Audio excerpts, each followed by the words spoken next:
I Have This Old Gun is presented by the official rare coin and bullion dealer of the National Rifle Association, Universal Coin and Bullion.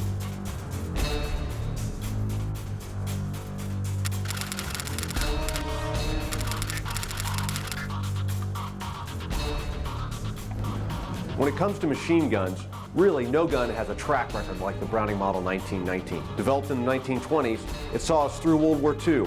It was used by the infantry, on tanks, and of course, in aircraft. The enduring thing about the Browning machine guns, both the 1917 and the 1919, they always work. John Browning's design philosophy was to make the parts big and robust and unlikely to break. And his own personal testing regimen was so rigid, and the standards that he set for himself, that the guns easily surpassed the most demanding Army tests. The Browning Model 1919. That is the machine gun that helped bring us final victory over Japanese imperialism and German totalitarianism. Sometimes it's often overlooked and forgotten because it's up against such awesome competition. It's up against the Garand, the 1911, and the BAR, for crying out loud. But the 1919 was such a central instrument of our victory in World War II. The Browning 1919 machine gun is really an upgraded version of the Browning 1917 that was water-cooled. But the 1919 was an air-cooled machine gun. This is the gun you see that's mounted on the front of the tanks, on the back of the Jeeps and Rat Patrol. This is the machine gun that you see the U.S. infantry using as a squad automatic weapon throughout the First World War, into Korea, and into Vietnam as well.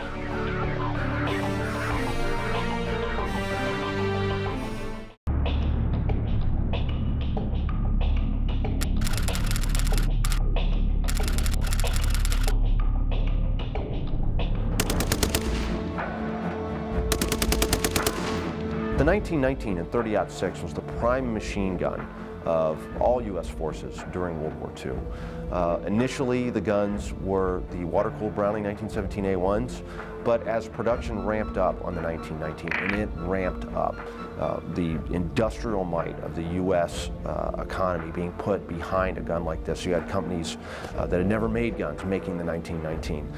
It was a gun that was designed for mass production, for manufacturer. In 30-06, it was an incredibly reliable gun. It could feed either from a cloth belt or eventually from disintegrating links. You know, the Browning was kind of like an Army mule. It was utterly reliable, could carry any load that you could put on it, and it always worked. John Browning got it pretty much right the first time.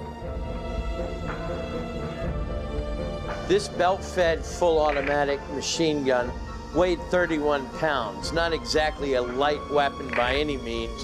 It was manufactured primarily in 30-06, but it also saw service in over 30 countries, which produced the gun in 7.62 NATO, 303 British, and about 10 different cartridges altogether. The first of the 1919s was developed as a tank gun. And moving on from there, there was co-development of the M2 for the larger 50 Browning machine gun cartridge. And it wasn't until 1927 that they settled on what would become the 1919 A4 machine gun. Infantry doctrine at the time no longer called for the sustained barrage fire roll of the light machine gun. The advent of widespread use of vehicles would change the role of the machine gun.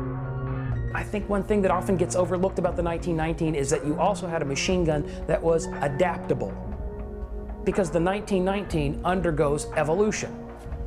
It starts off, it adapts ultimately to the 1919 A4 that we see being used so significantly throughout the Second World War. And then in late 1943, you see the development of the 1919 A6. And this is the version of the M1919 that has a lighter barrel, a buttstock, and a bipod. This is the version of the M1919 that can be carried by an individual, brought into combat by one person, by one operator. I think it's fascinating that John Browning can design a firearm that can undergo these changes, that can adapt to new calibers, to new environments, because that's exactly what the 1919 did. The 1919 soldiered on through the 20th century. I Have This Old Gun, brought to you by Universal Coin and Bullion, the official rare coin and bullion dealer of the National Rifle Association.